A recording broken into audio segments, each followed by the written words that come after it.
The planet hung in the void like an uncut gem, its surface veined with iridescent blues and greens that shimmered against the star's pale light.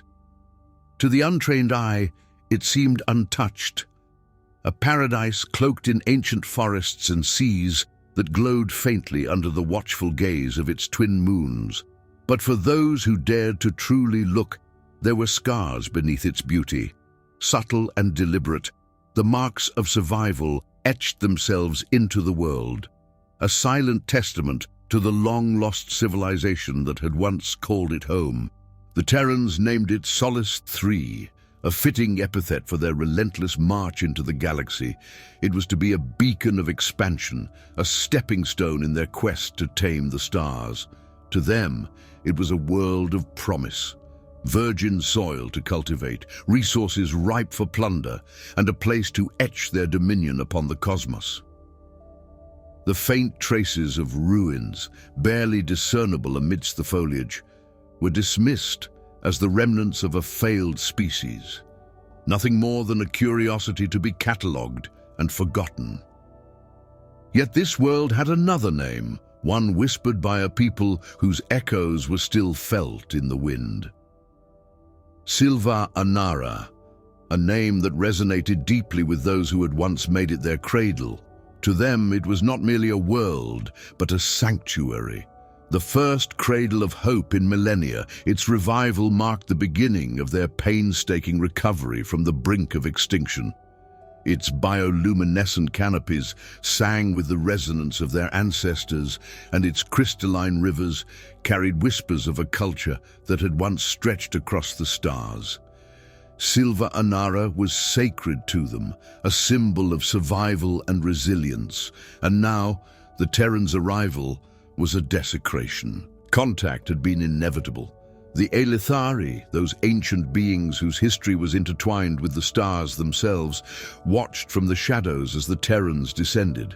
Their towering machines carved pathways through forests older than human memory, and their starships hung in low orbit, hulking shadows against the heavens, bristling with weapons that spoke of violence wrapped in ambition.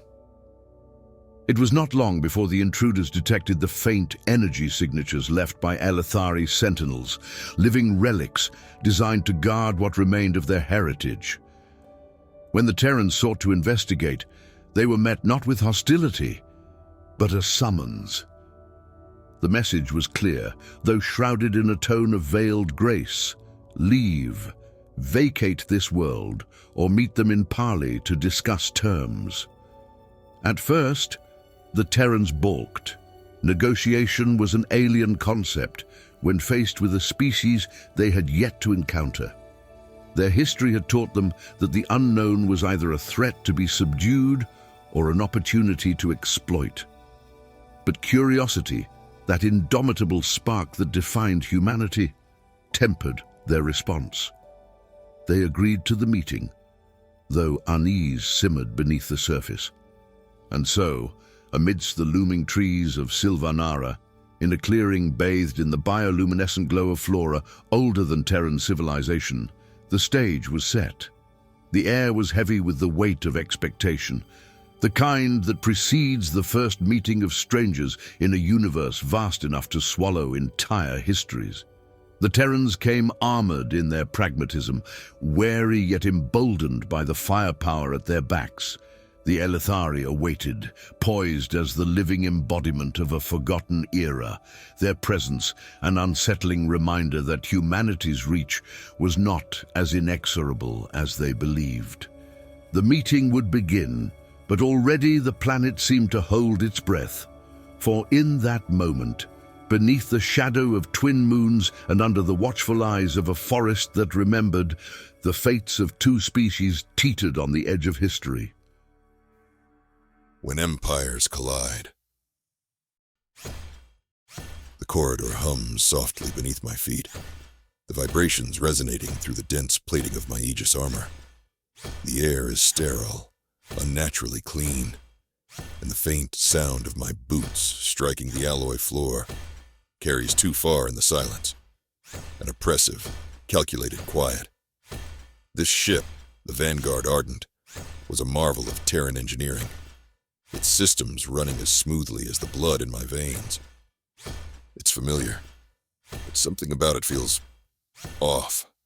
The walls thrum faintly with energy, the lights pulsing in a rhythm I know too well, yet can't fully trust. The ship doesn't adapt or breathe in the literal sense, but the way it processes everything, monitoring, scanning, predicting, sometimes feels unsettlingly close to sentience. Not that it should. It's just a tool, a means to an end, a well-honed extension of Terran ambition. But I've been through enough to know when my instincts are trying to warn me. Something about this moment feels different. I don't trust it. Not the ship, not the people aboard it, not the context that brought me here. There's too much at stake. Too many layers I can't see through yet. I've survived enough. Wars, bloodshed, horrors I wouldn't wish on my worst enemies. I'm not about to be caught off guard by anything, especially not now. Ahead, the meeting room doors slide open automatically as I approach, recognizing my presence without needing a command. My Aegis armor moves with me, its bulk engineered to feel as natural as my own skin. Inside, the space is larger than I expected, though nothing here is ever left to chance. The design allows for the movement of armored figures like myself, its scale calculated for both utility and an understated sense of power. The atmosphere is cold, despite the ship's artificial climate controls, and every surface gleams with pristine precision. The chair at the center is neither imposing nor ornate. It's functional, built to support the weight and dimensions of someone encased in battle-grade steel. I don't sit. Not here. Not yet. The quiet hum of the ship's systems blends with the faint sound of my breathing inside my helmet. A soft chime in my HUD flickers to life. Access requested. The interface doesn't need my physical input. It registers my intent. The doors part again in silent acknowledgement, and then she steps through. Tall, graceful, almost otherworldly in her presence. She glides into the room like she's floating, the movement so fluid that it feels like time itself is slowed to watch her. Every step is so precise, so deliberate, that it's as though the very air around her molds to her will. Her appearance is unstriking, but not in the way that most Terrans or even other aliens might be. No, it's more than that. It's a presence, an energy that ripples through the air, hypnotizing even. Her skin, deep and smooth, color almost like my own, carries an iridescence beneath the lighting, cool yet striking. Her markings, intricate and faintly glowing, trace the contours of her body in precise patterns, blue and violet streaks of light that catch the light as she moves. They are stunning in their silent brilliance, permanent and unwavering. These lines speak to something ancient, a history worn on her skin that tells of lineage and power. Her face is angular, with high cheekbones and a sharp jawline, lending her an almost ethereal, predatory elegance. Every line of her features is perfect, too perfect almost, striking and symmetrical, like someone had meticulously sculpted her from the finest marble. There's a cool beauty to her, but not one that soothes or comforts. Number. It's unnerving. Her eyes are the first thing that lock onto me, glowing with an unsettling intensity. Sapphire blue, but not the kind of blue I've seen before. It's deeper, more vivid, almost alive. They don't blink or look away. They sweep over the room once, just once, taking everything in with a speed that borders on unsettling. Then they fix on me, and I feel the weight of her gaze like a physical force. She looks right through me, as though she's already made up her mind about who I am and what I represent. There's no hesitation, no judgment, just cold, calm assessment. She steps into the room with that same calculated grace, but there's an undeniable power behind every motion. Like she could break anything or anyone around her if she so wished. She halts halfway between the door and the chair made for her, lowering herself ever so slightly. It's a greeting of sorts, but it's not the kind of greeting you expect from someone seeking favor or respect. It's a gesture of command, a subtle thing, but the air shifts with it. The room feels smaller somehow. Then she speaks. Her voice is unlike anything I've heard before. Smooth, melodic, with a soft warmth. But there's a sharpness beneath it, a weight of authority wrapped in something softer. Her words are foreign, too alien for me to make sense of, but there's no mistaking the way they feel. They command attention, and they demand respect. I don't understand a word. My gaze narrows, confusion creeping in. I can't help but shake my head, muttering lowly, "Of course we can't communicate. Why would it be that easy?" She doesn't react to my frustration. She simply stands still, watching, waiting. Then with a soft gesture, almost imperceptible, she presses something just below her neck. There's a barely audible click, and suddenly her voice shifts. The words flow out in perfect Terran, clear as day, with an effortless ease that almost knocks the breath out of me. "Greetings," she says, her tone smooth but commanding. "I have sorted the issue with communication now.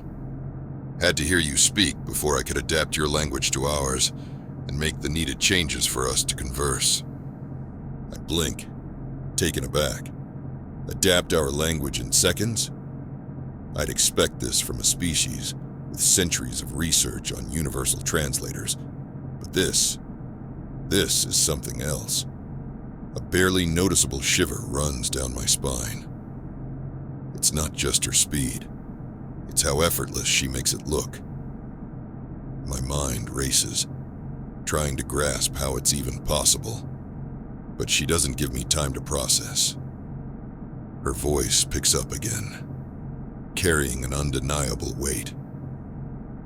"You and your people have tread onto our ground, our world," she states, her eyes narrowing slightly, the words biting with unspoken venom. "And we want you to stop ruining it and leave immediately." I don't flinch. I won't. I've faced worse threats, alien horrors that could tear a man apart with nothing but their gaze. But this feels different. The command in her voice isn't one of anger. It's one of absolute certainty. There's no room for negotiation. No space for weakness. I can feel my instincts kicking in. I stay still. Watch her. But something in my gut tells me this won't end easily. Not with her. Not with whatever power she holds. And for the first time in a long while, I feel that same unease crawling up my spine. Not fear, no, but distrust. Deep, undeniable distrust. What kind of being, what kind of civilization would demand such things so quickly? I have no answers, only more questions. The silence stretches between us, heavy, and I wait for the next move. The weight of my armor is a familiar constant, a silent reminder of my readiness, but the moment itself carries its own gravity. My boots strike the reinforced floor with a faint resonance, the sound fading into the vast stillness of the chamber. It is a space designed for form and function, its dimensions accommodating the imposing frames of those who wear their strength as I do. The silence is deliberate, calculated, but it does not unnerve me. My breath remains measured, my focus sharp. I am here with purpose, and that purpose is clarity. Mistakes are not a luxury we can afford, not now, nor ever again. She watches me, her gaze unwavering, as though she has already sifted through the layers of armor and flesh to weigh the essence of who I am. There is no hostility in her bearing, yet her presence holds a weight beyond the physical. It fills the space, a quiet power woven into the fabric of the moment. She does not speak, yet her silence carries the resonance of something ancient, something unyielding. The air itself seems to shift under the gravity of her conviction, though I stand unmoved, awaiting what comes next. I stand firm, a pillar of Terran resolve, yet even I am not immune to the subtle unease of her scrutiny. There is no hesitation in my posture, but a tremor stirs deep within, a flicker of something older than my people's wars, older even than the fires that burn across this galaxy. I push it aside. My voice comes steady, though resolute as I speak. We did not know of your existence. We were unaware you held this world. Had we known, things might have been different, but we do not seek war, only resolution. If a way exists for us to come to terms, I would choose that over the cost of conflict. Her eyes narrow slightly, a brief but telling shift, and when her voice breaks the silence, it carries the weight of a long-forgotten truth.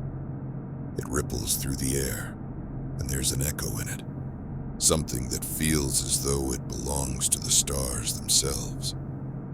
My people, she begins, her tone not harsh but firm, threaded with a sorrow that is woven through the eons of her kind's history, have walked this galaxy far longer than your species has even dreamed of reaching the stars. We have witnessed the rise and fall of empires, the burning of worlds, the birth of new ones from the ashes of the old. War is not unfamiliar to us.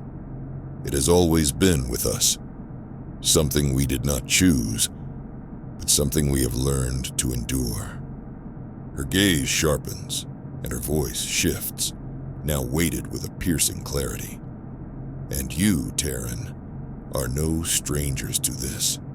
Your history is etched in the blood of battles, fought across countless worlds.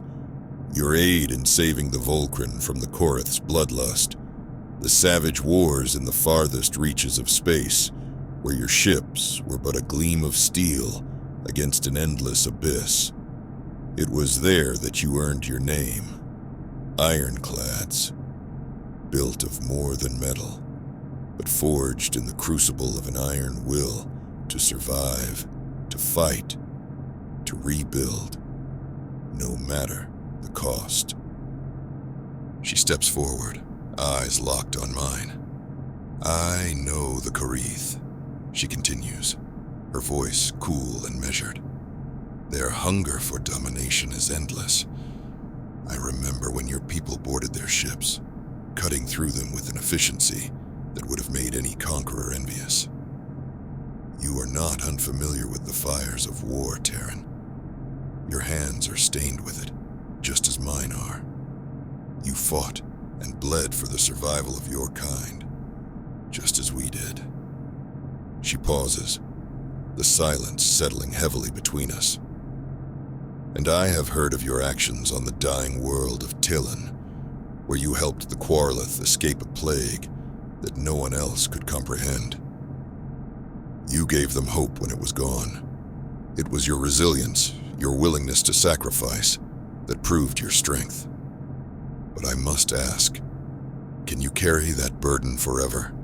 Can you continue to survive as the universe tests you time and again? Her voice hardens with ancient memories, each word heavier than the last. But there is another side to your people that I have not forgotten. A darker truth. The way you purge planets of life, turning them into barren soil and empty skies, all for the sake of peace. How many worlds have you stripped bare for your survival? How many civilizations have you erased, whether by fire or by the overwhelming might of your ships, simply to take what you want? She steps closer, her voice tinged with both disdain and understanding. You are relentless, Terran.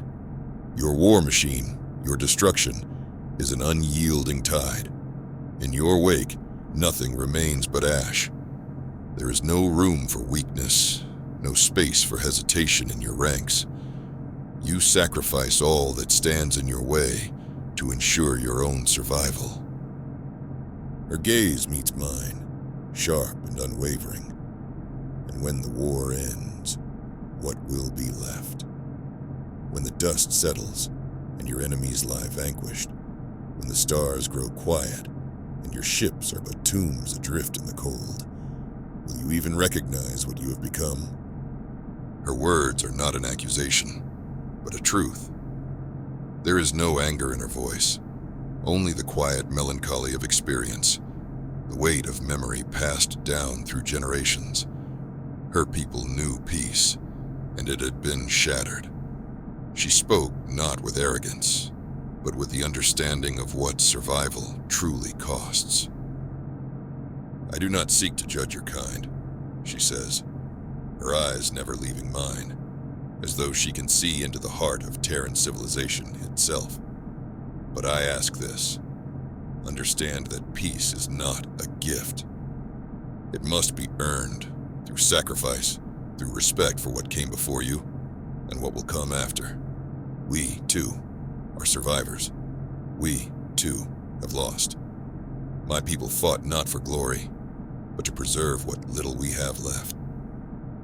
For a brief moment, something flickers in her expression, a shadow of grief hidden beneath her composed exterior.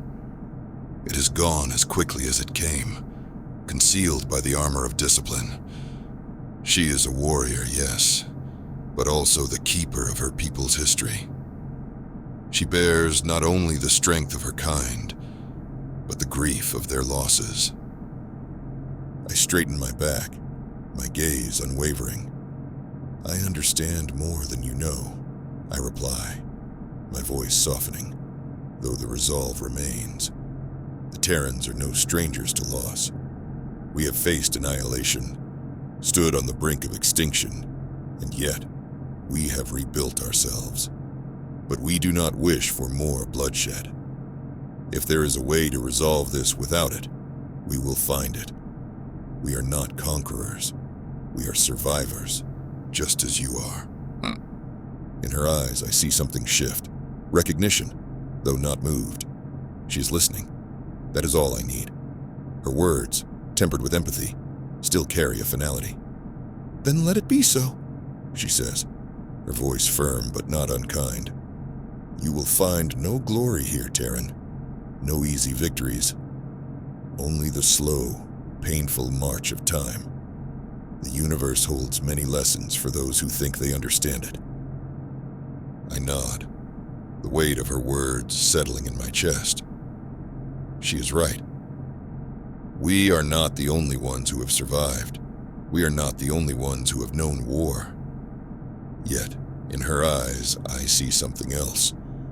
A strength forged not through domination, but through endurance, through the understanding of what must be protected at all costs. I will remember that, I say, my voice a fraction softer now. The Terran resolve remains, but there is now room for understanding. I turn, the soft whir of my armor's servos accompanying each step. The space is silent but charged, the air heavy with unspoken truths.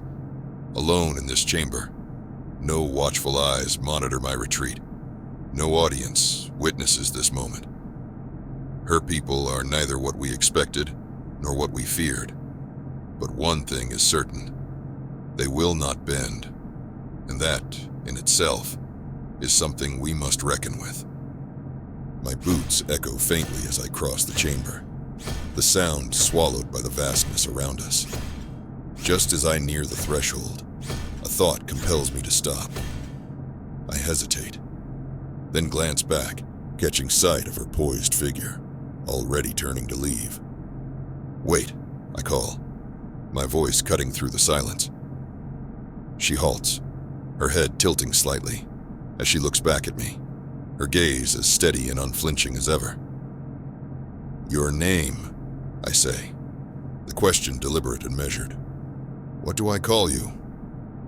She steps forward, her movements as fluid and purposeful as her presence. "Celestark, Lunareth Nalathar," she says, each word carrying a gravity that seems to echo beyond the chamber walls. "And yours?" "Captain Armine Korvax," I reply, inclining my head with the same respect I've rarely afforded others. For a moment, the silence stretches once more, the exchange hanging between us like a thread, tenuously connecting two disparate worlds. Without another word, she turns, and I do the same. Her name lingers in my thoughts as I walk, a subtle weight pressing against the growing uncertainty within me. It feels like the beginning of something vast and inescapable, a thread weaving itself into the fabric of a story yet untold. And yet, as I step through the threshold, one question still haunts me. Is peace truly possible? Or is it but another illusion, slipping through our fingers like dust in the wind? The corridor meets me with its cold, metallic silence. The sterile hum of the ship's systems, an ever-present reminder of Terran precision. The air feels heavier now, laden with the burden of choices yet to be made. Behind me lies the presence of a people unlike any we've faced before, unyielding, resolute, and unknowable.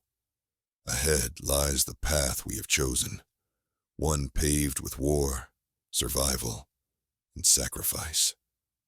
I take a steadying breath, letting the weight settle fully upon my shoulders. It is a weight I know well, a familiar companion in a galaxy that has long since forgotten the meaning of peace. But this time, it feels different. Her words echo in my mind, stirring thoughts I cannot silence. We are not the only ones who have survived. We are not the only ones who have known war. It is a truth as bitter as it is humbling. For all the might of the Terran Dominion, for all the victories and losses etched into our history, I am left with a realization that unsettles me more than I care to admit. We are not alone in our struggle, and that realization carries with it both hope and the shadow of an unrelenting question. What happens when two unyielding forces meet, not on the battlefield, but in the fragile realm of understanding? The thought lingers as I stride forward, my steps purposeful but heavy, the chamber doors sliding closed behind me with a final, resonant hiss. In the quiet of the corridor, I can feel it, the weight of what lies ahead, pressing like the cold steel of my armor. The stakes have changed, and the choices we make now will ripple far beyond this moment. There is no turning back, only forward, into the unknown. And somewhere, amidst the cold sterility of this ship and the unyielding void of space, I carry her name with me, Celestark, Lunareth Nalathar, a name that feels like both a warning and a promise.